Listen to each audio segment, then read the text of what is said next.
Então, hoje, né, a gente vai falar um pouquinho na aula de hoje sobre propriedades mecânicas dos materiais, tá bom? Com certeza vocês já devem ter visto isso, já devem ter ouvido falar disso em outras disciplinas, mas a gente vai dar uma relembrada, tá certo? Nos principais tópicos para que a gente vai usar aqui nas próximas semanas, tá bom? Vamos lá. Então, propriedades mecânicas, né? A gente vai falar um pouquinho sobre os ensaios e as propriedades que esses ensaios, né, eles geram para a gente. Por que estudar, né? Permitir a obtenção de informações rotineiras do produto, ensaios de controle, por exemplo, condição de recebimento e condição do produto acabado. Desenvolver novas informações sobre os materiais, né? Ou seja, no desenvolvimento de novas ligas e novos processos de fabricação e novos tratamentos, certo? Existem diversos ensaios, né, no dia a dia que a gente trabalha, e aí os mais comuns, né, ensaio de tração, ensaio de compressão, ensaio de dureza, né, esses aí são os mais comuns que todos já devem ter ouvido falar. Mas, por exemplo, vocês já ouviram falar de ensaio de fagulha? Alguém aí já ouviu falar Não. disso? Não. Pois é um ensaio, né, muito utilizado no dia a dia de quem recebe vergalhão ou alguma chapa de aço, tá certo? Por quê? Porque a depender da concentração, né, da quantidade de carbono que tem dentro do aço, se ele é 1020, 1045, 1070, enfim, a depender dessa quantidade de carbono, ele, quando você passa a lixadeira no aço, ele emite umas fagulhas diferentes. Então você vem com a esmerilhadeira, né, ou alguma lixadeira e passa na ponta do aço e aí, pelo formato da faísca que sai, você consegue identificar se é um aço 1020, se é um aço 1045, 1070. E eu falo isso, né, porque é muito mais visto na área técnica e a gente não vê muito isso na faculdade. Eu mesmo quando estava fazendo engenharia mecânica, eu saí da faculdade sem saber o que era ensaio de fagulha. Aí depois que eu vim dar aula, muito tempo depois, para um curso técnico, né? Aí sim, eu fui levado, né? Eu fui obrigado a ver esse tipo de ensaio, porque estava lá na ementa da disciplina. Eu disse, oh, ensaio de fagulha, nunca tinha ouvido falar, mas é um ensaio importante, tá certo? Depois eu posso até trazer uma imagem, não está nem nesse slide aqui, porque aqui a gente vai estar mais preocupado com a resistência que tem a ver, que seja importante para a fadiga. Então coloquei os ensaios que eu vou mostrar aqui hoje, eles têm mais relação com a fadiga, mas depois no final posso botar só por curiosidade, né? Mas é um ensaio muito importante. Assim como esse, tem muitos outros ensaios específicos, né? Que a gente às vezes não leva em consideração, mas são muito importantes em determinadas áreas, tá bom? Eles vão então permitir a obtenção rotineira. Deixa eu até pegar meu lapisinho aqui, deixa eu ver se eu já estou calibrado com ele. Não tá não, deixa eu só calibrar ele aqui. É rapidinho. Nenhum dispositivo encontrado. Sem ligar no USB fica difícil, né?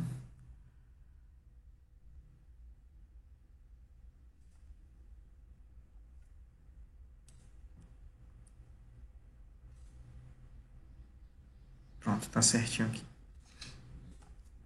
Então, né, a gente está preocupado com a obtenção de informações rotineiras. Por isso que eu dei o exemplo, né, desse, desse ensaio de fagulha, né? Porque ele vai, por exemplo, estimar a porcentagem de carbono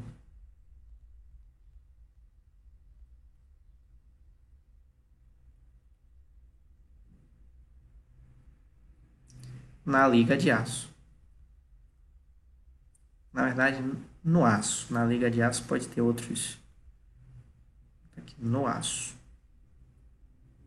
Tá certo? É um ensaio rotineiro. Outros, por exemplo, ensaio de tração, vai me dar limite de resistência à tração. Ensaio de dureza, vai me dar a dureza do material. Tá certo? E a gente vai ver isso agora. Bom, primeiro separando um pouquinho, né, as propriedades físico-químicas das propriedades mecânicas, né? Nas propriedades físico-químicas, elas vão modificar ou a forma física, né? Ou a forma química do material. Por exemplo, densidade, propriedades térmicas, propriedades elétricas, propriedades magnéticas, ópticas, acústicas, contra corrosão e oxidação, certo? Essa daqui também é muito importante para determinar o material que você vai utilizar no seu projeto mecânico. Vocês já pegaram projetos mecânicos aqui? Não.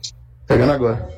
Pronto. Então, lá em projetos mecânicos, né, a gente define qual material a gente vai utilizar, certo? E aí a gente pode testar alguns materiais utilizando um software CAD para estimar se está dentro do limite de resistência ou não, mas a parte de propriedade de corrosão e oxidação ainda é muito literal, ainda é muito você conhecer os testes feitos daquele material em algum ambiente corrosivo, certo? Por quê? Porque o software normalmente, os softwares normais, né, SolidWorks, ANSYS, né, esses ainda não estimam, né, essa propriedade quanto à corrosão. Estimam outras, né, mas não essa. E você vai ver durante o percurso, né, isso vocês já devem ter percebido em algum momento, que, por exemplo, existe ligação, né, entre as propriedades. Normalmente, um material menos denso, a propriedade térmica dele de condução, por exemplo, é menor, né? Por isso que a gente usa, por exemplo, isopor, que é um material pouco denso, quando a gente quer fazer um isolante, né? Ou uma espuma, né? São materiais pouco densos. Normalmente eles estão relacionados a uma baixa condutividade térmica, tá bom? E o contrário também, né? Com alta densidade, normalmente tem uma boa condutividade térmica. Claro que a gente tem algumas exceções, por exemplo, cerâmica, né? Cerâmica normalmente não é uma boa condutora térmica, né? Mas está ali na metade. Ela é uma má condutora elétrica, né? E aí uma vai relacionando com a outra. Mas aqui, né? Aqui a gente vê mais tanto na parte de materiais mesmo, na disciplina de materiais, quanto na parte do ensino médio, né? Mas agora aqui a gente vai estar mais preocupado com essas propriedades mecânicas, tá bom? Quais seriam elas? Resistência mecânica, ductilidade, rigidez, dureza, resistência, fadiga. Isso a gente vai ver durante toda essa disciplina, não é isso? Hoje eu não vou falar disso porque a gente vai se dedicar a isso mais à frente. Resistência à fluência, tenacidade e tenacidade à fratura. Tá bom? Vocês lembram disso aí? Alguma, pelo menos? Sim. Lembro nada assim. Que bom. Então a gente vai ter pouco trabalho aqui hoje. Bom, como determinar as propriedades mecânicas? Para a determinação das propriedades mecânicas, normalmente é feita através de ensaios mecânicos, tá bom? Utiliza-se normalmente corpos de prova, tá bom? Então, a amostra representativa do material para o ensaio mecânico, tá bom? Já que por razões técnicas e econômicas não é praticável realizar o ensaio na própria peça. Tá bom? O que seria o ideal, né? Às vezes sim, às vezes o ensaio é realizado na própria peça. E aí, isso daqui se justifica, né, em algumas situações. Por exemplo, produtos feitos em série.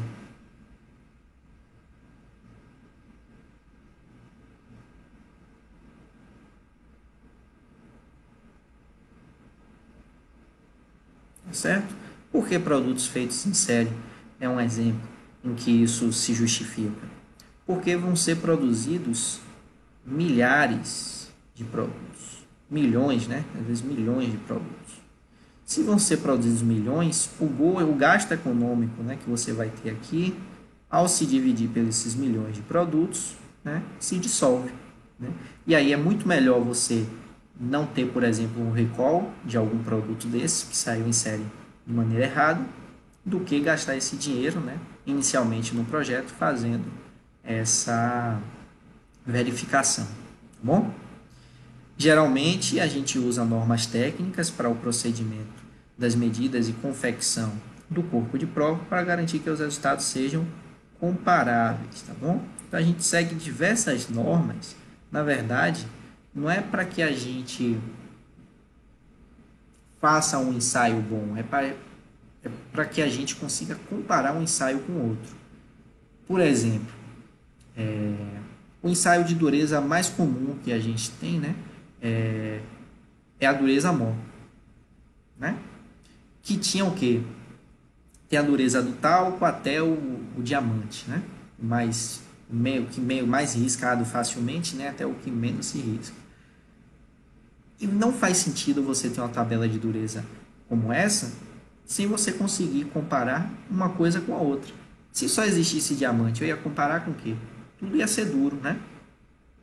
Mas quando a gente tem alguma coisa com que a gente compare, a gente consegue estimar se isso vai ser mais ou menos duro do que alguma coisa que a gente alguma coisa palpável, né, que a gente consiga entender. O que é que acontece com isso? Nos outros ensaios, né, quando a gente vai comparar uma tração, não adianta a gente querer comparar a tração de uma viga, né, que recebeu uma determinada força e essa viga tem um diâmetro maior com uma que tem um diâmetro menor, certo? Por quê? Porque isso está relacionado proporcionalmente.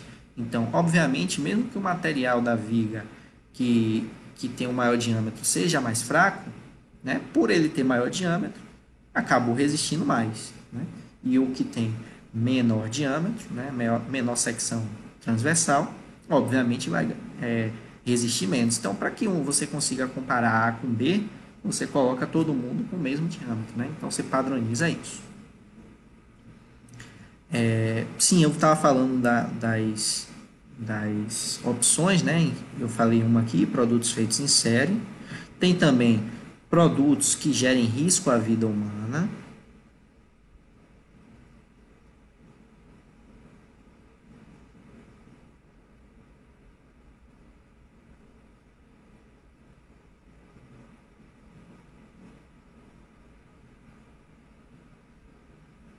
Tá certo? Por exemplo, uma peça de um avião, certo? Avião você não vai produzir aos milhões, certo? Vai produzir talvez algumas centenas de unidades. Mas, se um avião cair, né, se uma peça dessa falhar em voo, há risco claro à vida humana, né? Então, para essas situações, então, você tem que fazer o ensaio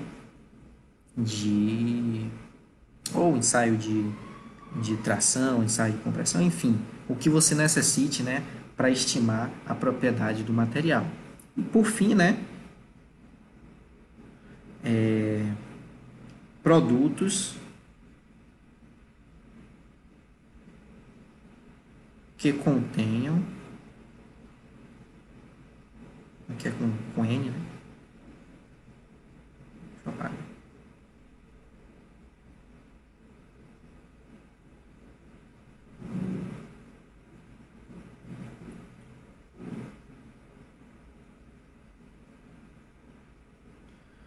Produtos que contenham substâncias perigosas.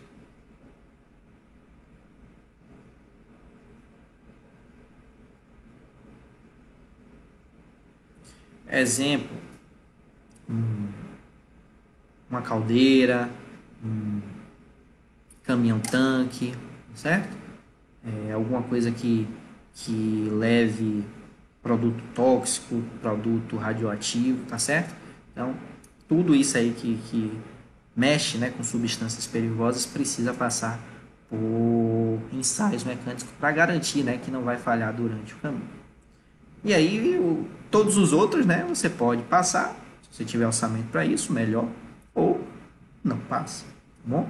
Por exemplo, vou fazer uma peça simples para uma máquina que eu estou desenvolvendo de enrolar de enrolar sisal em um pedaço de bambu, para aqueles negócios que é arranhador de gato, né? Então, eu vou desenvolver uma máquina para ficar enrolando a corda de sisal, né, nesse bambu. Inclusive, eu já fiz um projeto desse uma vez. Então, o que é que eu faço? É um produto fabricado em série? Não, provavelmente, inicialmente, o projeto é para fazer, sei lá, 5 unidades, né, para uma pequena fábrica. Então, não passou por isso. Gera risco à vida humana? Não, no máximo pode quebrar, pode perder um dia de produção, não sei, alguma coisa assim.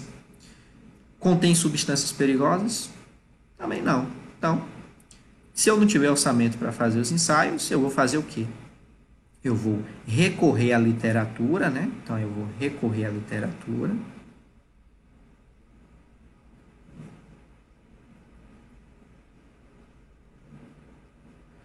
Para obter as propriedades tabeladas, certo? Isso aí vocês vão encontrar, inclusive, no Stigler, que é o material que a gente está utilizando. Lá tem algumas propriedades mecânicas de materiais, tá bom?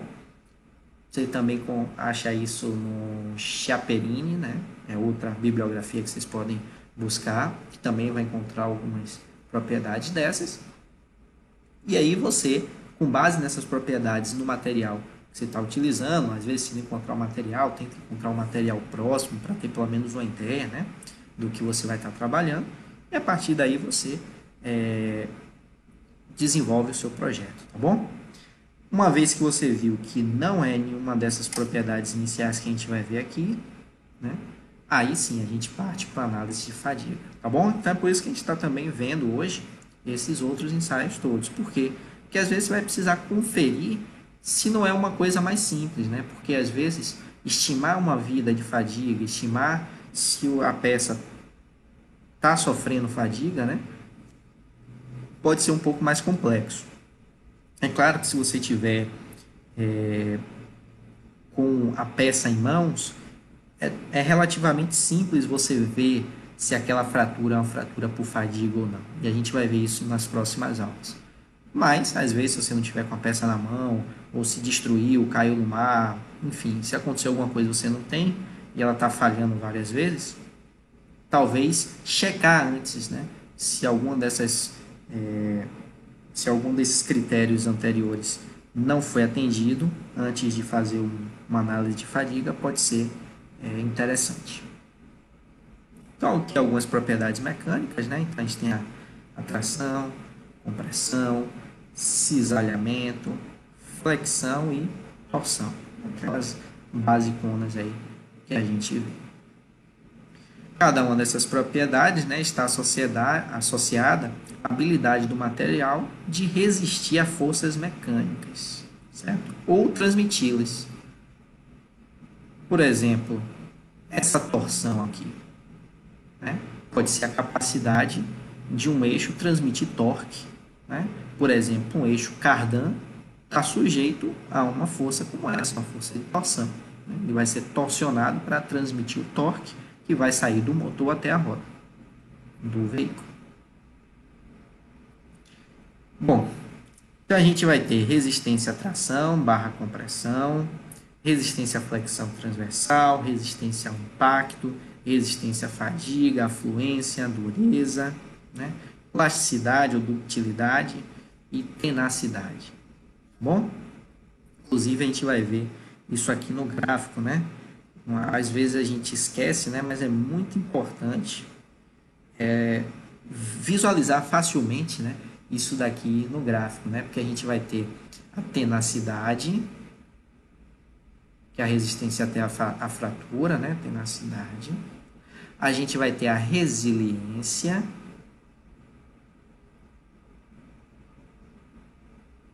que é a resistência na parte elástica do gráfico, né, do gráfico de tensão-deformação, e a gente vai ter a ductilidade ou plasticidade, né, que é na parte plástica, ductilidade. Certo? Então, observar isso daqui facilmente no gráfico tensão-deformação é dever da gente. A gente bater o olho e já saber, não, estou falando de tenacidade, estou falando dessa área aqui, estou falando de resiliência, estou falando dessa parte aqui, estou falando de ductilidade, estou nessa outra área aqui. Tá certo? Dureza, os diversos ensaios de dureza, né? A gente vai falar aqui, dureza Rockwell, a mais conhecida, né? Mas vai falar também a Brinell, vai falar da Vickers, que são as mais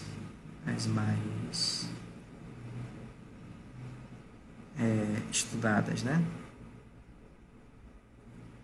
Esse negócio aqui tá rapidinho. Só tenho que desativar uma besteira aqui.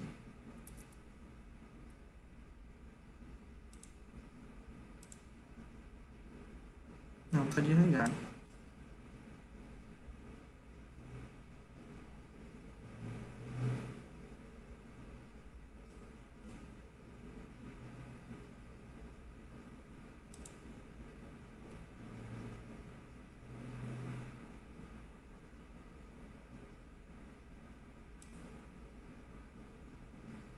Vamos ver agora melhor. Vickers, né? Acho que eu passei aqui sem querer.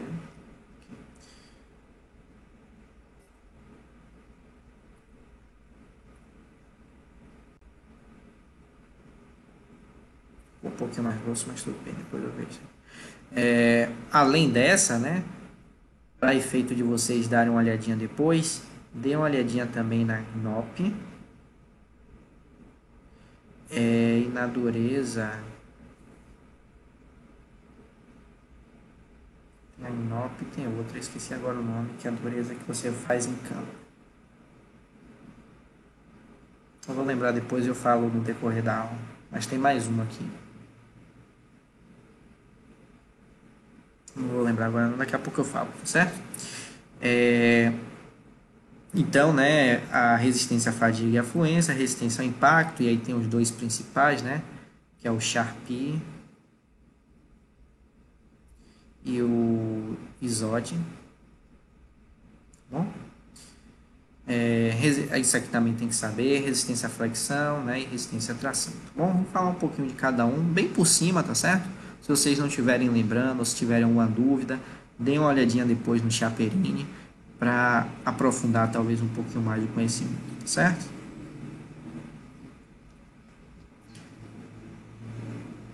Bom, resistência mecânica, né? A resistência mecânica vai ser a capacidade de um material em suportar esforços externos. Tá bom? Ela é baseada para metais na NBR 6152, tá bom?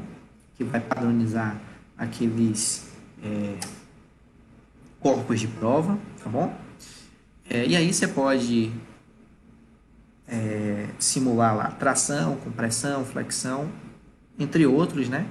Só que para isso, para ele ter a resistência, ele tem que fazer isso sem se romper. Bom? Elasticidade vai ser a capacidade que o material tem de retornar à sua forma e dimensões originais quando cessa o esforço, ou seja, quando a gente tira o esforço que a gente está fazendo nele, que o deformava, tá bom? Então, por exemplo, a mola, quando você pressiona, né, ela se deforma, né, mas quando você solta, ela volta para a condição inicial. Tá bom? E aí a gente vai ver aqui nas nossas aulas de fadiga que mesmo a mola, né, depois de milhões de ciclos, ela acaba se deformando plasticamente. Tá bom? E aí você tem que fazer a substituição da mola. Já a plasticidade vai ser a capacidade que o material tem de apresentar deformação permanente, né? Apreciável. Pode ser que às vezes seja não apreciável, né? Mas a plasticidade muitas vezes, e eu diria que diversas e diversas vezes, ela é apreciável pelo projetista, certo? Às vezes a gente usa um alumínio, tá certo? Uma chapa de aço e a gente quer que ela se deforme, tá certo? Sem se romper também. A gente vai ver alguns exemplos em que isso aqui ocorre, né? Ou seja, em que é apreciável essa plasticidade. Elasticidade inicialmente, né? Então, o que eu estava falando para vocês da mola, né? No estado inicial, você aplica uma força e aí quando você retira essa força, né? A mola volta ao estado inicial, tá bom? é o que eu falei para vocês. Aqui a gente vai ver, né? A gente já viu isso até aqui, né? Então, que seria o exemplo de elasticidade, né?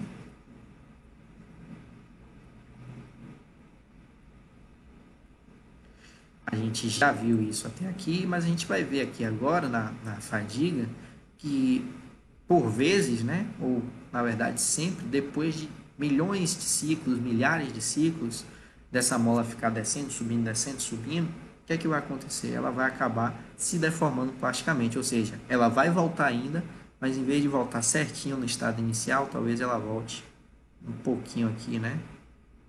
Abaixo. Bom? Aqui, exemplo, né? Quando a gente vai desenvolver um projeto de um carro, uma Ferrari, um Porsche, né? Uma Lamborghini, um Koenigsegg, enfim, qualquer um desses carros, ou um Golzinho, nossa realidade aqui, né? Um Fox, um Focus, alguma coisa assim, né? Um Fiat Uno, a gente quer essa praticidade, né? Para a gente fazer esse contorno do material, tá bom? Eu botei esses aqui porque você vê que é muito plástico, né? O material que está sendo utilizado, ou seja, ele deforma mesmo, forma, né, contornos suaves, né? E não falha, tá bom? Então, alguns exemplos aí de plasticidade desejável. Ductilidade, tá bom? Vai ser a medida do grau de deformação plástica que foi sustentada na fratura. Tá bom? Então, a partir de quando você sai da elasticidade e chega na parte plástica, ali a gente já está analisando a ductilidade, né? Que vai ser a deformação plástica que é sustentada até a fratura. E juntando as duas coisas, tenacidade, que a gente vai ver mais na frente. Fluência vai ser a deformação plástica que ocorre no material sob tensão constante ou quase constante, mas a gente vai admitir aqui constante, em função do tempo, né? A fluência ela vai ocorrer devido à movimentação de falhas que sempre existem, né, na estrutura cristalina dos metais, certo? E ela é muito incrementada, né, com a temperatura.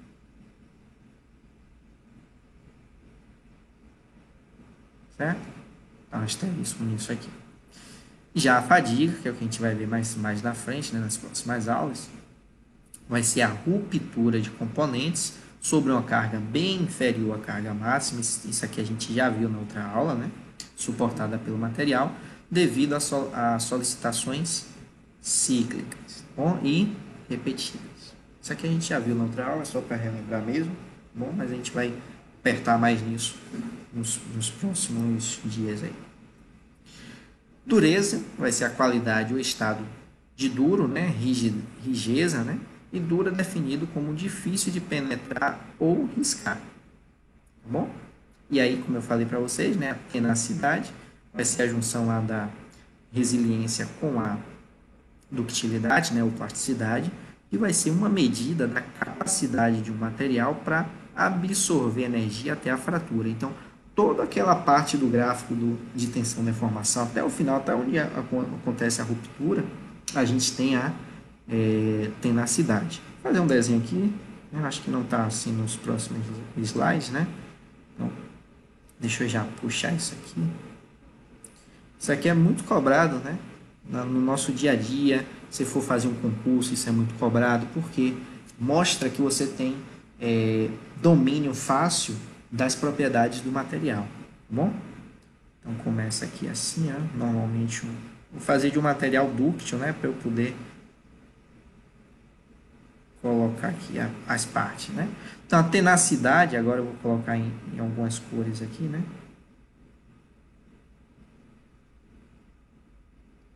Vou colocar aqui em amarelo, tenacidade amarela. Então, a tenacidade, ela vai estar até aqui. É até a ruptura, tá bom? Então, se eu pegar aqui, ó, vou fazer alguns tracinhos amarelos, que ela pega tudo, ó, desde o início do gráfico até o final. Toda essa área aqui embaixo, né? Você calcula essa área que você tem a tenacidade. Bom? Resiliência, eu já vou colocar de outra cor aqui. Pegar de verde. Resiliência vai ser até aqui, a parte linear. Não está linear aí, né? Eu fiz bem feio aí esse gráfico, mas imagine que aqui é linear, né? Nessa parte aqui do gráfico que eu vou pintar de verde. Então, até essa parte linear, né? Você tem a resiliência. Tá bom? Essa resiliência, né, vai estar muito ligado, né, ao coeficiente de Poisson, né, que vai até aqui. E por fim, mas não menos importante, a ductilidade, que vai ser onde eu estou pintando aqui de azul agora. Então você tem a tenacidade, que engloba tudo, a ductilidade, que está relacionada à parte plástica do material, e a resiliência, que está relacionada à parte elástica do material. Tá bom? Então eu vou puxar aqui, ó. Aqui seria a nossa ductilidade ou plasticidade, tá bom? Aí se você pegar a parte amarela, né, que é o gráfico todo, a gente tem a nossa tenacidade. Se a gente pegar a parte verde, seria a nossa resiliência. Com verde diferente, né? Mas não tem nada. Resiliência. Certo? Então, quando bater o olho em um gráfico desse, tensão versus deformação, já mentaliza, né, de cara isso aí. Certo? Por quê? Porque é isso que vai ser a primeira característica que você vai ver. Se você vê um gráfico que não tem essa... Deixa eu botar agora o... Lá não fica. Se você vê um gráfico que só tem essa parte aqui, né, do gráfico, não tem essa parte aqui, obviamente é um material frágil, né? Por quê? Porque ele não tem a parte da ductilidade, certo? E vai ser provavelmente um material menos tenaz do que um material que tem essa área toda, né, do material dúctil. O que é que você precisa fazer para ter um material que seja pouco dúctil, né, ou seja, que seja frágil, duro, né, vai ter uma dureza alta, né, provavelmente se tem ductilidade baixa, aumenta a dureza, e seja tenaz ao mesmo tempo. Você tem que investir em propriedades, né, para que ele venha, eu vou fazer de azul aqui, ó, para que ele tenha um comportamento, né, que ganhe aqui assim, ó, seja aqui assim, ó, ele seja frágil, mas ele seja com a resistência tão alta, né, que aí você ganha na proporção aqui, tá certo? Mas vai ter que ser o que? Obviamente, um material muito mais especial, tá certo? Beleza. Tranquilo até aí? De boa?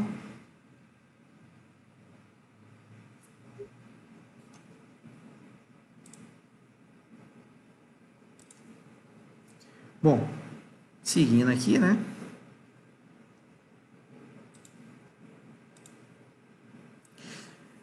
Os ensaios, né, para determinação das propriedades são realizados especificamente para cada propriedade, né, que eu acabei de falar, e o procedimento de cada ensaio é descrito em normas técnicas, certo?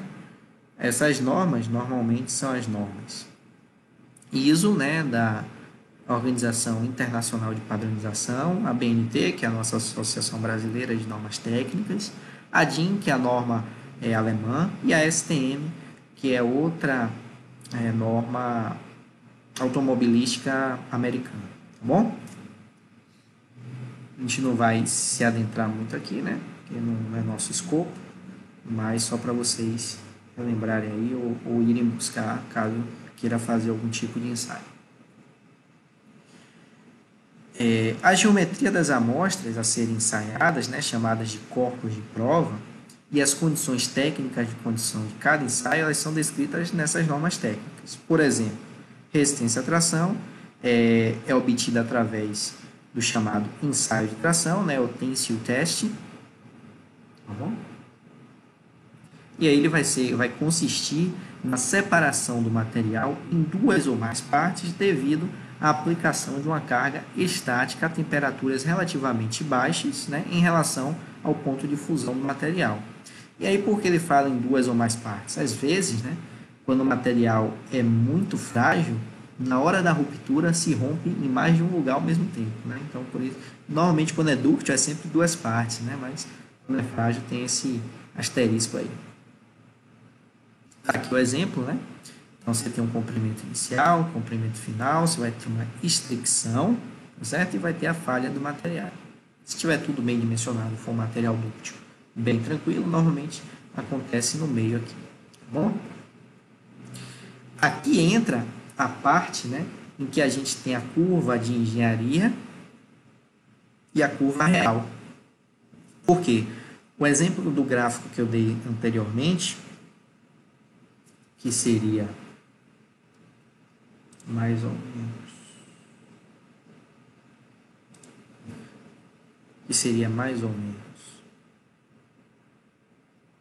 assim, né?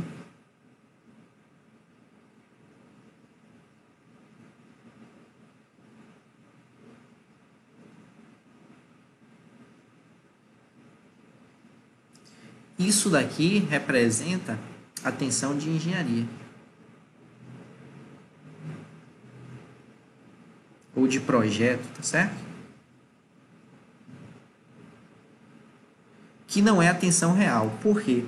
Porque aqui, né, esse gráfico, né, de tensão-deformação, o que é que acontece aqui? A tensão, né? Aqui é a deformação. O que é que acontece aqui? Esse gráfico, né, ele sempre vê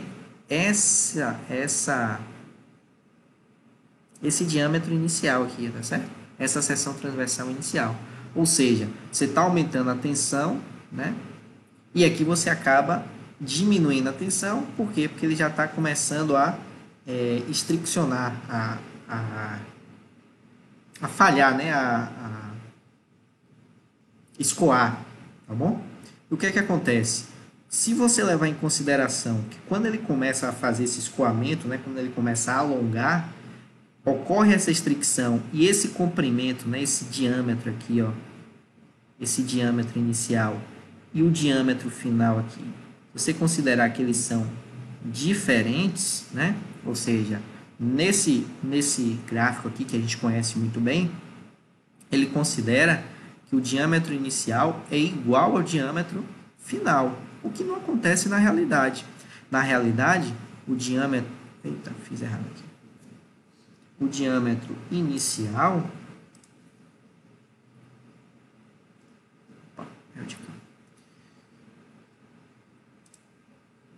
O diâmetro inicial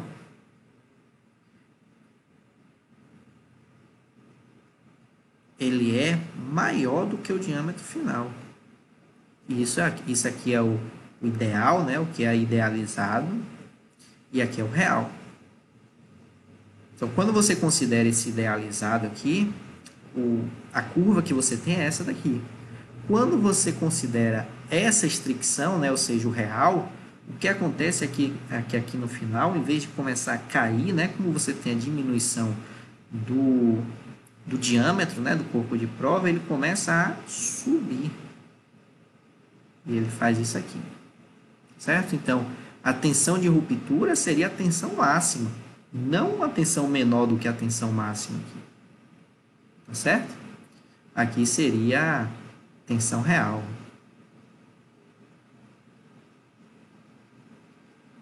Vocês lembram disso aqui? Já viram isso alguma vez? Seguindo aqui.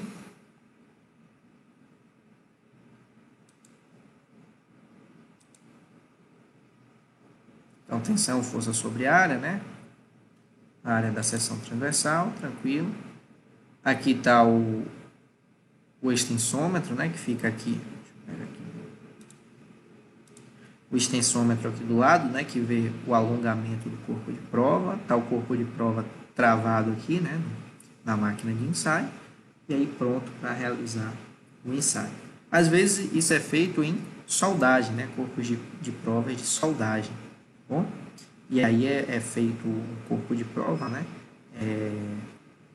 Ou na linha de soldagem, né?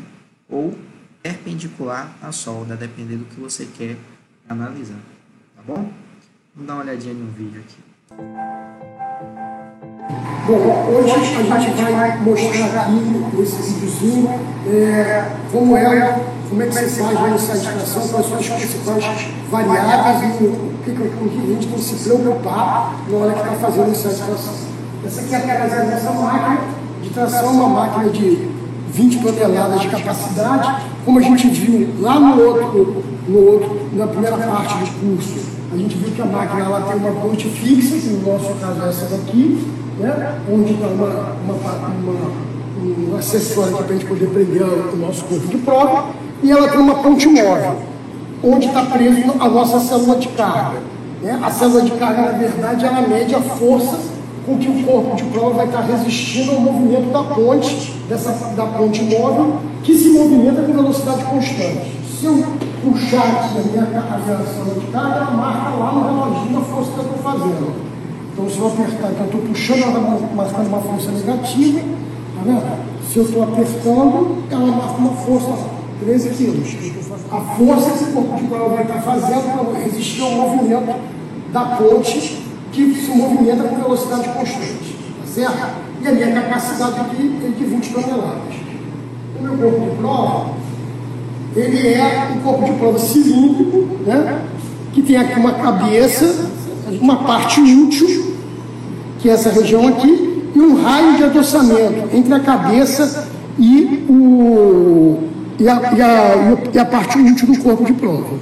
O corpo de prova, esse é um corpo de prova padrão, de 12,5 milímetros de diâmetro.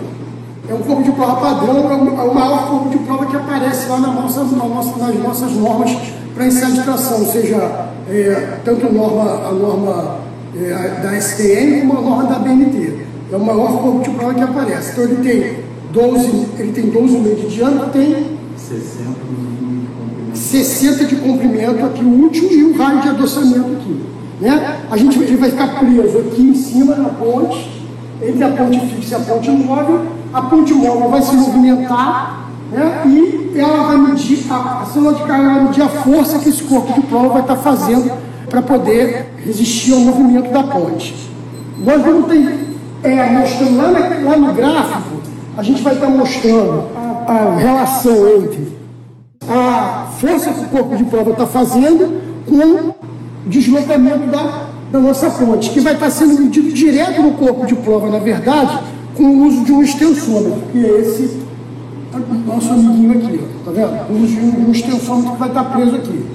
Aqui do lado a gente tem o André, que é o nosso técnico aqui do laboratório de tração, que vai montar para a gente aqui o corpo de prova. A gente vai ver que no ensaio de tração a gente não só mede a resistência, como também a gente mede a capacidade do material se deformar plasticamente, que se chama de dutilidade. A medida de dutilidade ela é feita juntando depois que o corpo de prova for rompido, medindo novamente o comprimento inútil do corpo de prova. Então o André vai mostrar primeiro como é que isso é feito, né? Ele vai pintar o corpo de prova, vai fazer marcas para a gente poder, depois de unir o corpo de prova, depois de rompido, poder medir entre essas marcas novamente, e aí a gente vai prender o corpo de prova lá, ele vai prender o extensômetro e a gente vai fazer um ensaio. Durante o ensaio a gente vai fazer alguns comentários. Tem uma sessão. Isso aí, pessoal, não sei se vocês conhecem, mas é tinta para traçagem, tá certo? Tem lugares que eu não estou conseguindo mais achar essa zorra, porque é bem específico, né? Mas ela é ótima para quando você está fazendo traçagem, vai fabricar algum tipo de material. Você vai fazer traçagem com traçador, ou vai puncionar, ou vai riscar com riscador alguma coisa para desenhar alguma peça, numa chapa de aço, por exemplo, ou como ele está fazendo aí, né? No corpo de prova, essa tinta é bem importante. A gente não estou achando, estou procurando esses dias e não consegui encontrar. Que já está marcado de 5 milímetros e ele vai fazer. Repara aqui aquela faquinha que ele está usando ali, ela só marca a tinta, tá? Ela não faz marca no corpo de prova, não faz nenhum tipo de indentação no corpo de prova. E com isso a gente tem marca de 5 milímetros dentro do comprimento útil de corpo de prova. Até porque se ela fizesse algum tipo de indentação, né, a gente já teria um lugar, né, de nucleação de trinca, tá certo? Então, seria um ponto de concentração de tensão, que a gente viu, inclusive, na última aula, né? Questão da concentração da tensão. Essa norma, o comprimento entre marcas é quanto, André? 50 milímetros. 50 milímetros. Então, depois a gente vai pegar 10 distâncias risquinhos desses, que já tem 50 milímetros. Quando a gente for para uma romper, a gente vai voltar a juntar e medir de novo quanto é que dá. 10 agora que deu 50, e a gente vai dar, vai juntar depois para ver quanto dá depois que o corpo de prova tiver rompido. Então o André agora vai fazer o dimensional do corpo de prova. Ele está medindo um comprimento útil de uma maneira geral. Ele está fazendo 3 medidas de diâmetro para a gente tirar uma média. Está imputando lá os dados das medidas que ele fez agora no software que controla a máquina. Eu até esqueci de falar que a máquina ela é controlada por um software. O comprimento base 25 do extensômetro. Então a gente vai usar o extensômetro. 50 milímetros é o comprimento inicial para poder a gente medir a utilidade. O que mais que a gente colocou lá? A gente também colocou qual é a velocidade que a gente vai usar. A gente vai usar uma velocidade de 3,5 milímetros por minuto. Que vai dar para a gente depois, a gente vai poder calcular qual foi a taxa de deformação que foi utilizada. Porque a taxa de deformação, na verdade, vai ser o quê? O comprimento, a velocidade sobre o comprimento do corpo de prova. Quanto menor o comprimento do corpo de prova, maior é a taxa de deformação. Ele inputou lá os dados, agora ele vai prender o corpo de prova. A gente está usando o corpo de prova rochado, vai colocar lá entre as garras, vai prender com um pino.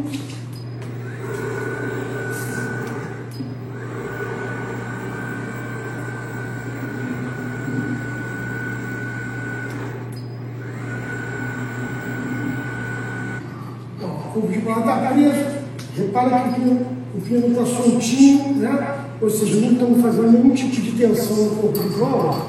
O André agora vai colocar lá está tirando ali a folga para ficar certinho, para na hora que a gente começar o ensaio, ter exatamente, né?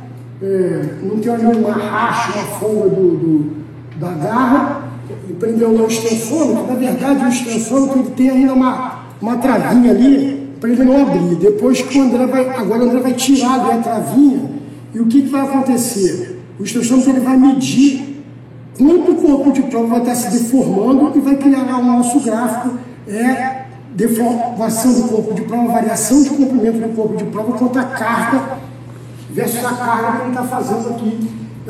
Note que, infelizmente, nesse gráfico que vai ser gerado, não dá para você ver a estricção, né? Porque você teria que estar medindo com outro tipo de equipamento, ponto a ponto. A força que está resistindo ao movimento da ponte. O André está zerando tudo lá. O ensaio vai mandar lá direto no programa, né?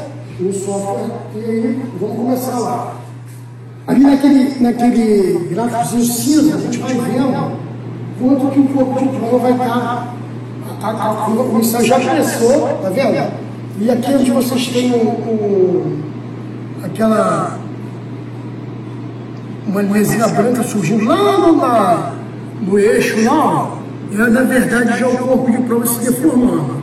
Ele está se deformando inicialmente, ele vai se deformando dentro do regime elástico, por isso a gente está vendo uma reta subindo ali, bem paralela, né? Bem próximo ali, não exatamente paralela, mas bem próximo ali ao eixo do Y, que é o eixo da força.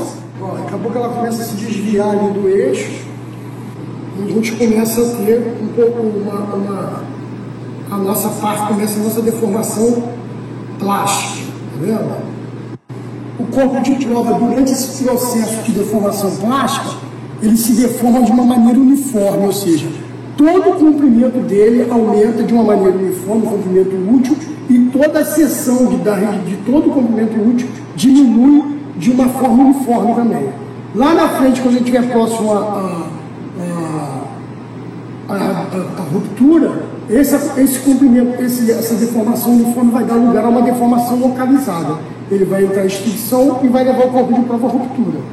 Então, continua lá subindo. Repara que a gente teve, lá no, vamos dar uma olhada lá no gráfico, a gente teve um escoamento que a gente chama de escoamento nítido, tá vendo? A gente teve um escoamento nítido, ou seja, a passagem da região elástica para a região plástica, ela aconteceu de uma forma nítida, né? Poderia ser de uma forma que a gente teria que tirar o escoamento a 0,2%. Nesse caso, a gente vai tirar o escoamento aqui do valor do... Isso daí vocês devem também se lembrar, né? Que quando você não tem esse escoamento nítido aqui, a literatura fala para você pegar 0,2%, né? Para o lado direito, a partir dessa curva aqui, né? Dessa linha, né? Desse escoamento linear, para ser essa zona, né? de deformação. Só que é 0,2 para os aços, né? Eu esqueci de falar aí que se você tiver uma liga de cobre ou alumínio, aí já é 0,5 e tem mais algumas exceções aí, tem 2 ou 3 exceções, né? Mas para a maioria dos aços e materiais assim, ligas de aço, que é o que a gente está mais acostumado a ensaiar, aí sim vai ser 0,2. Igual valor que a gente, onde passou da região elástica para a região plástica. Então lá, o corpo de prova está se deformando plasticamente, tá vendo? Está se deformando plasticamente, ainda mantendo uma deformação uniforme. Nesse ensaio, a gente não vai levar o corpo de prova até a ruptura. Por quê? Não vai levar até a ruptura com a presença do extensômetro, porque senão a gente corre o risco de quebrar o extensômetro. Porque na hora que o corpo de prova romper aqui, acaba caindo o extensômetro fora. E aí a gente corre o risco de quebrar. Então, o sistema está programado para quando a gente tiver em torno de 5% de queda da força, quando a gente tiver em torno de 5% de queda da força, a máquina vai desligar, vai dar uma pausa para a gente poder retirar o extensômetro e depois continuar e quebrar o corpo de prova. Mas quando ele tiver com esse 5% de queda, a gente já vai conseguir ver alguma coisa da localização da deformação. Tá? Então vamos lá, continuar lá olhando. O ensaio está crescendo, ainda está subindo. Então repara que durante essa região, durante a deformação plástica, à medida que o corpo de prova vai sendo deformado aqui, ele vai oferecendo mais resistência à deformação. Por quê? O que está acontecendo? Está acontecendo, na verdade, o que a gente já comentou lá, que é o engolamento, que é o aumento da resistência à deformação com a própria deformação. Quanto mais ele se deforma, mais ele oferece resistência. A resistência já está ficando, o engolamento já não está mais tão forte, né? Foi mais forte no início, agora já está menor, e daqui a pouco ele ainda está se deformando de uma maneira uniforme. Quando começar a cair a carga ali no gráfico, ele vai começar a se deformar de uma maneira localizada. E aí a gente vai depois parar o ensaio e vai tentar ver onde está essa localização da deformação. A carga começou a cair já um pouquinho, tá vendo? Isso significa que o corpo de prova está começando a localizar a deformação. Né? Equipamento parado para retirar o extensômetro. Tá vendo? Então, o André, a carga já caiu, o André vai tirar o extensômetro e a gente vai ver que ele já começou a localizar a deformação. Tá vendo? Ele está carregado ainda e já começou a localizar a deformação. Ou seja, até esse momento aqui, um momentinho atrás, ele estava deformando tudo isso daqui de uma forma uniforme, reduzindo a seção de uma maneira uniforme. Agora ele já está localizando a deformação. E quando ele localiza a deformação, significa que a nossa carga vai cair ali até o corpo de prova e para a ruptura. Você vai... A deformação está se localizando cada vez mais localizada, tá vendo? Agora é como se a gente tivesse um único corpo de prova naquela região, que vai se deformando e a deformação na outra região para, na verdade. Tá? A deformação na outra região para. Está bem localizado, gostando bem como está falando de localizar a deformação. E, olha lá, rompeu o corpo de prova.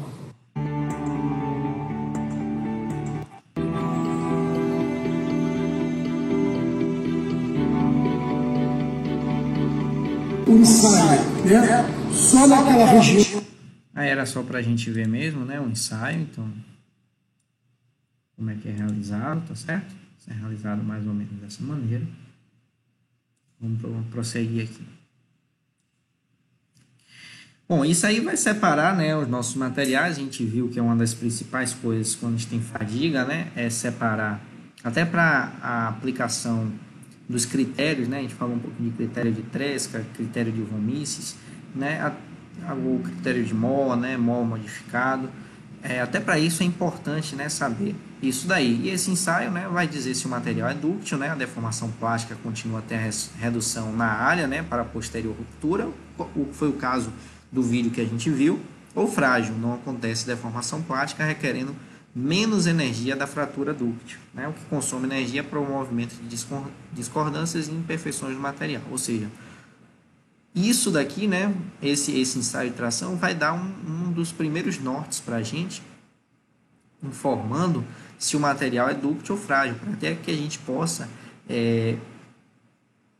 falar, né, sobre os critérios que a gente vai utilizar para o cálculo posteriormente da fadiga. Tá bom? O tipo de fratura que ocorre, né, um dado material depende muito da temperatura, isso aqui é importante estar sempre lembrando, né? Fraturas dúcteis, né? Aqui dois exemplos de fratura dúctil, aqui um exemplo de fratura frágil, certo? Tirado lá da bibliografia. Aqui agora o que a gente acabou de ver, né? Então, a resistência à tração, né? Sendo colocada aí. Dentro de certos limites, a deformação é proporcional à tensão, né? A lei de Hooke, que é obedecida, está aqui. Só que a lei de Hooke, né, ela só vai obedecer até mais ou menos aqui, ó. Acho que tem isso em outro slide, mas se não tiver já está falado aqui, tá certo?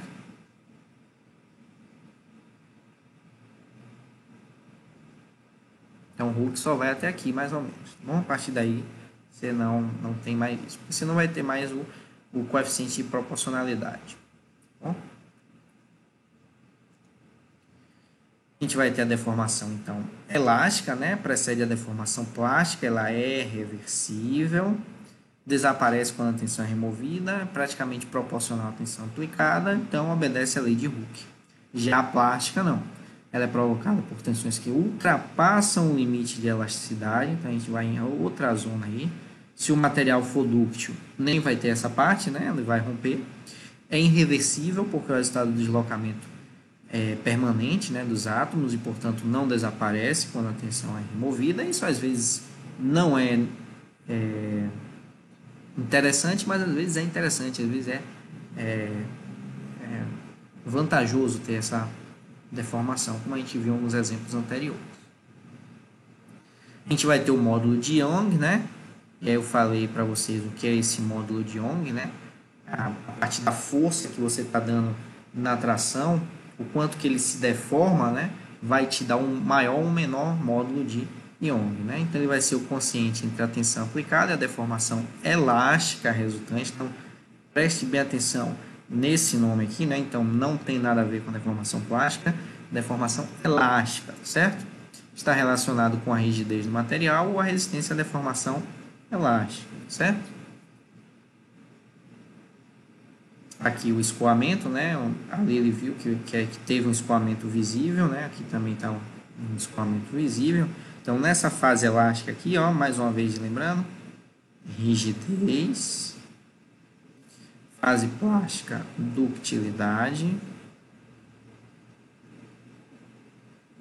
E juntando os dois, ó, vou botar aqui assim, ó, tenacidade, até a quebra, né?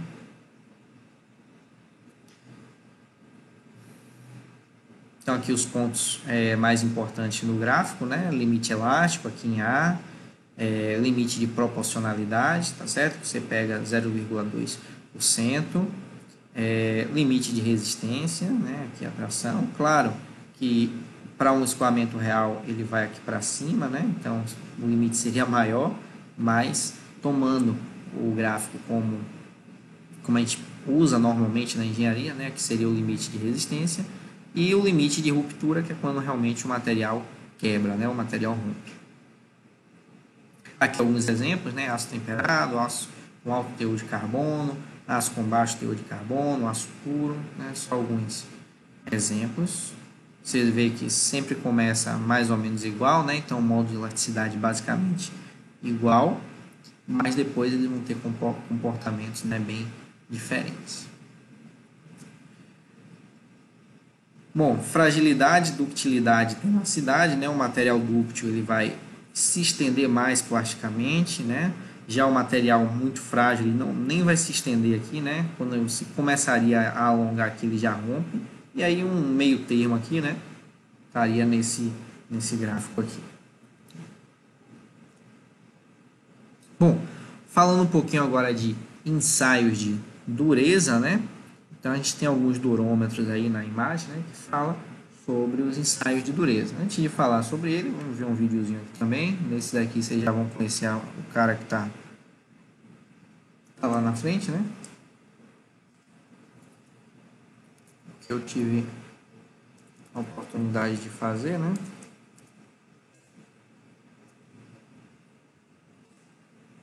Qual a gente quer realizar um ensaio de dureza. No caso aqui, a gente tem uma amostra padrão da Multitoy, que a gente coloca aqui, né, na ponta do penetrador. Depois de colocar essa amostra aí, a gente vai girar o equipamento até a ponta de prova, que nesse caso é uma ponta de diamante, que realiza o ensaio Rockwell do tipo HRC, encostar no corpo de prova.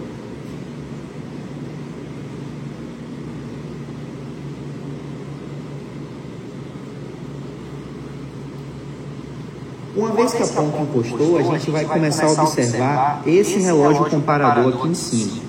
Esse relógio comparador, você deve continuar girando no sentido horário a mesa de prova, até que os dois ponteiros se alinhem aqui nesse emblema chamado set, né? Que é onde a gente inicia o processo do ensaio, tá bom? Então, eu vou girando aqui, ó, até que os dois ponteiros se alinhem no ponto 7.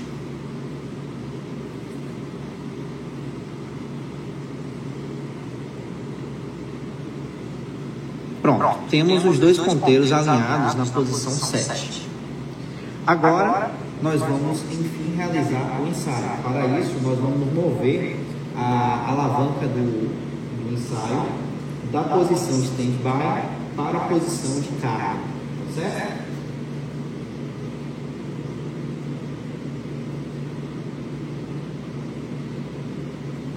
Pronto. Agora aguardamos alguns instantes e retornamos a alavanca para a posição original de unload, né, ou sem carga, ou posição de stand-by.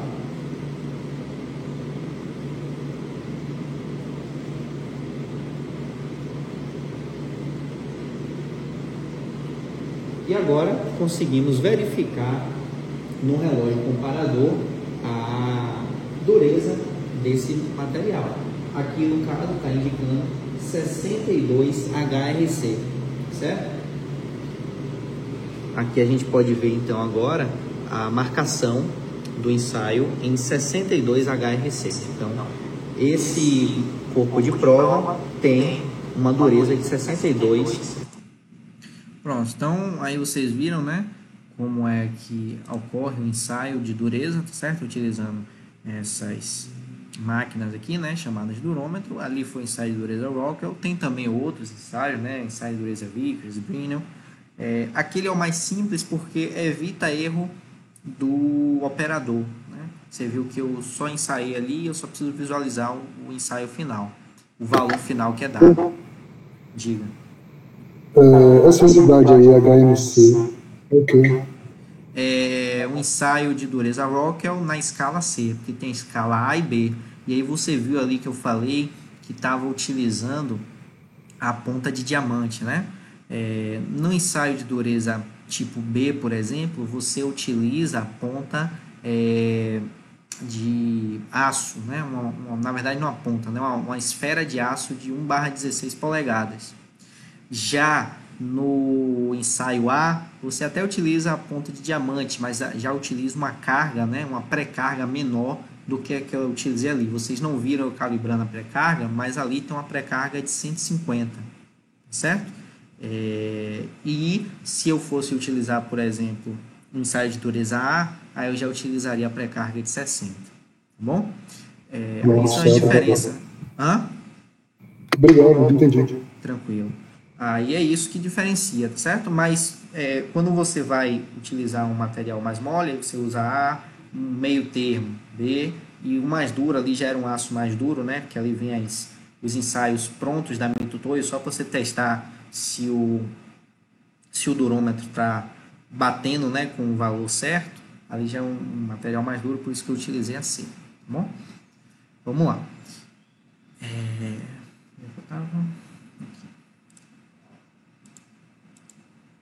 Então, para a engenharia, né, metalurgia, a dureza e a resistência do material, a deformação plástica localizada, ou seja, a incrustação, tá certo? Para mineralogia, aí você já utiliza, né, a definição de resistente ao risco, tá bom? E aí vai muito aquela escala Mohs, né? Aqui a gente não vai estar muito nessa visualização, não. Então, a gente aplica uma carga Q, tá certo? Ali, como eu falei, era 150 newtons, tá bom? Tem 120, 60, dependendo do tipo de ensaio.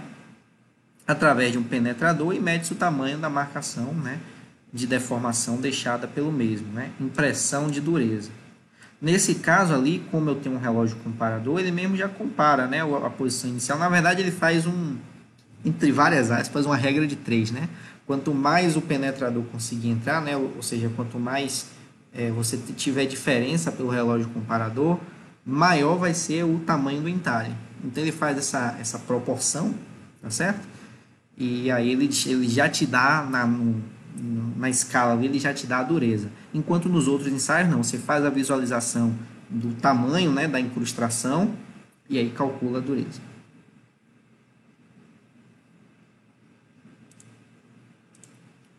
Então tem um material assim ensaiado, né? A dureza do penetrador, obviamente, é maior do que a dureza da amostra ensaiada. Isso é um dos problemas, por exemplo, do ensaio Brinell e do ensaio Rockwell B, né? Porque aí é bola de aço temperado e às vezes o material que você está ensaiando ele é mais duro do que essa esfera de aço, né?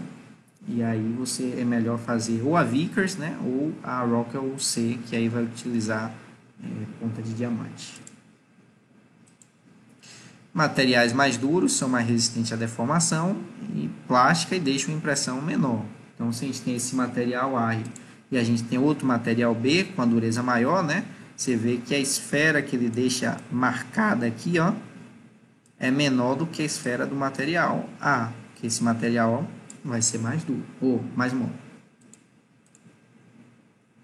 Dureza Vickers, né? Aí tem um penetrador de pirâmide de diamante com base quadrada, com ângulo de 136 graus entre as faces opostas. Ele é muito utilizado porque ele consegue comparar diversos tipos de materiais diferentes, tá certo? Inclusive, a depender da carga que você coloca, você faz a microdureza Vickers, né? Chamada de microdureza Vickers, que é para materiais muito moles, né? E aí você consegue com menores cargas, né, aplicadas. Através do penetrador, né, pode-se aplicar cargas desde muito pequenas, aí é o que eu acabei de falar, né, o microdurômetro Vickers, que aí é 1 newton de carga, até 1.500 newtons, né, de carga, com o durômetro mesmo Vickers, né, para materiais mais duros. É interessante também esse microdurômetro Vickers, né, que com essa carga pequenininha ele não penetra tanto. E quando ele não penetra tanto, você pode fazer esse ensaio em chapas, né, ou seja, em perfis que sejam mais finos, né, que tenham espessura fina. Tranquilo. Tranquilo. O resto vai ficar gravado aqui. A gente já está quase terminando, mas vamos finalizar logo esse slide por hoje. O microdurômetro Vickers, né, serve para medir a dureza de cada fase distinta do material, desde que a impressão de microdureza seja menor que o tamanho da partícula da fábrica. Aqui está o exemplo, né, da microdureza Vickers. Carga aplicada, né, do penetrador, e L é a medida dessa diagonal aqui, ó. Acho que não dá para ver, né? Mas dessa diagonal aqui.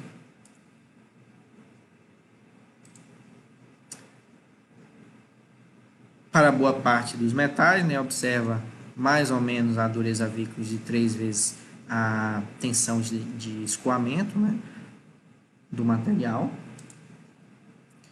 aqui o porquê, né, da escala Vickers ser muito utilizada, né, porque permite a comparação dos materiais entre si, desde os de dureza mais baixa como materiais muito duros.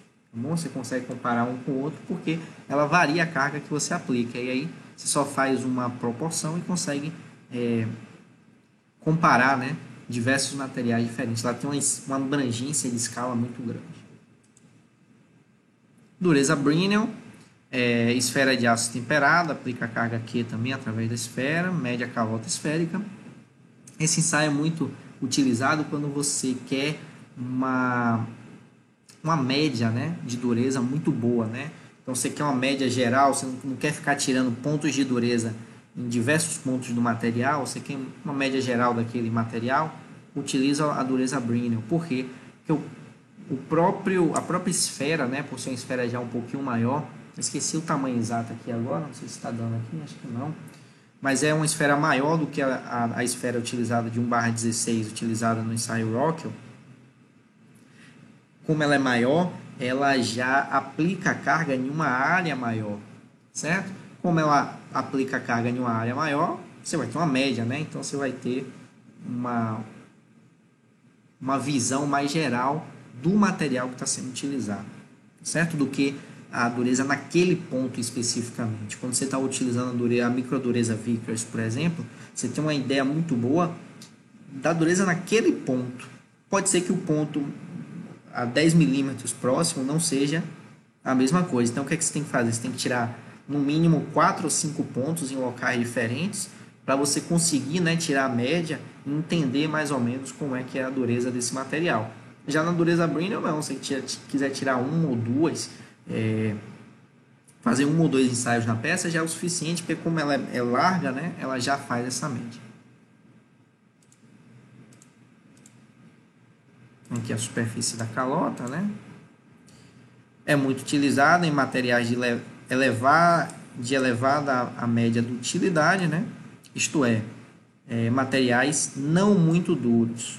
Bom, por quê? Porque os não muito duros pode ter locais com maior dureza, né?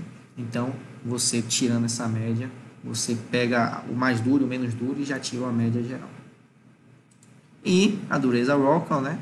Aí tem vários. Penetrador pode ser diamante, esfera, né? O principal é um cone de diamante, né? O ensaio é baseado na profundidade de penetração subtraída da recuperação elástica.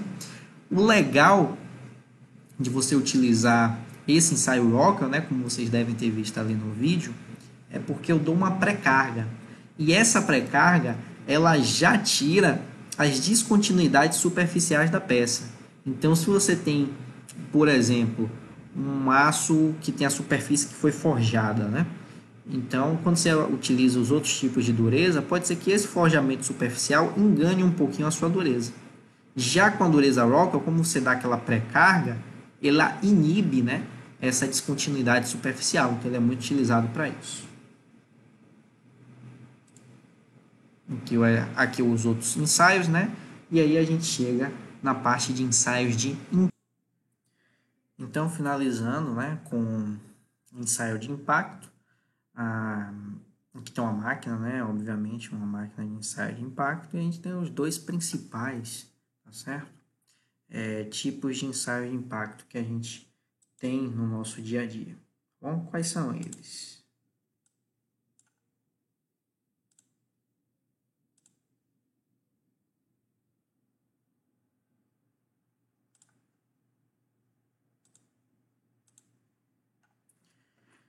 Bom, eles são o impacto Charpy, né? E o ISOD. Certo? Primeiro tem aqui, né? Eu vou falar para vocês, e o segundo eu vou comentar, que é o ISOD. O Charpy, né? Ele tem uma máquina, né? Que é essa máquina que estava no slide anterior, em que você dá uma certa altura inicial, né?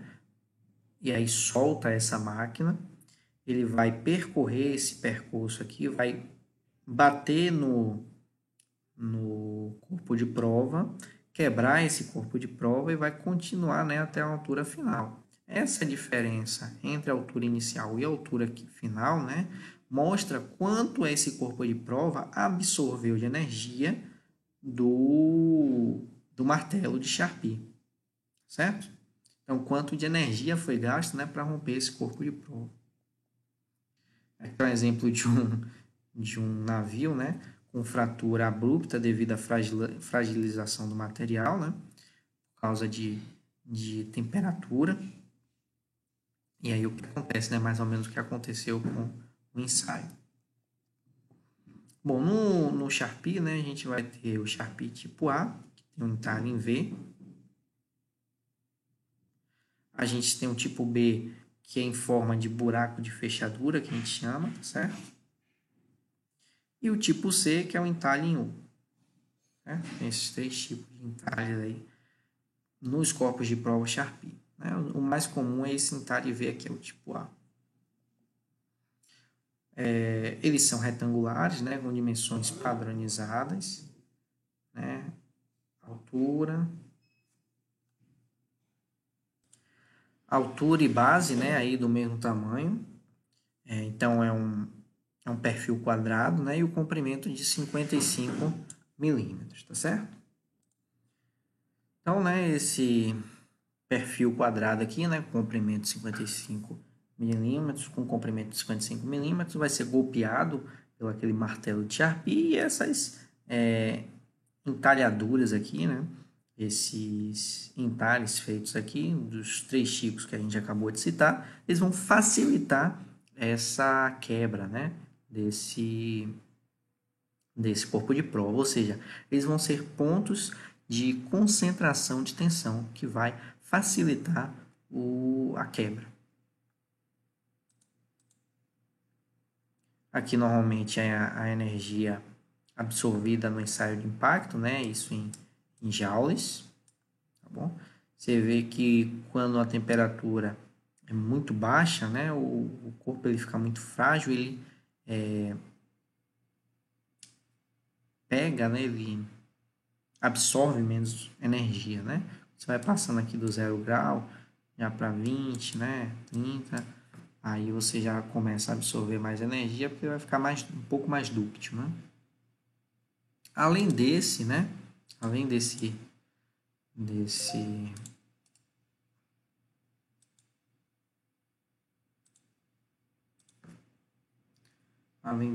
ensaio, né? Que é o Charpy, a gente também vai ter o ensaio ISOD, tá bom?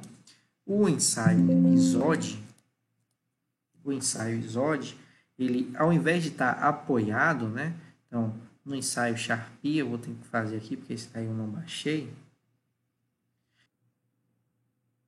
Bom, então é isso que acontece aqui de diferença entre o ensaio Charpy e o ISOD. Vou botar aqui um vídeo rápido. Eu vou colocar o meu entalhe de frente com o meu martelo, tá bom? Tá vendo o meu entalhe? Então, esse de frente com o martelo. Vou colocar na posição vertical e vou posicionar, ó. Ele tem de ficar essa parte ou no centro certinho, ou essa parte de baixo tangenciando essa face, tá? Daí tá, e venho e efetuo o teste. Certo? Quanto deu esse impacto? 0,596 joules por centímetros quadrados, tá vendo? Esse foi a resistência ao impacto desse corpo de prova. Agora vamos ver, né, o mesmo teste sendo que realizado pelo método de Charpy. Aqui embaixo, do mesmo jeito que eu fiz no ISOD, veio em cima, coloco o meu corpo de prova na posição contrária ao entalhe e efetuo o teste. Pronto. O corpo de prova voou longe, mas fez o teste, tá vendo, pessoal? Esse corpo de prova ele resistiu a 3,115 joules por centímetros quadrados. Se eu quisesse calcular minha energia, eu faria do mesmo jeito que eu fiz com o ISOD. Então, pessoal, essas são as duas formas, né, de você fazer o cálculo na verdade fazer o cálculo não, fazer o ensaio, né, de impacto por Sharpe e por Visor, certo?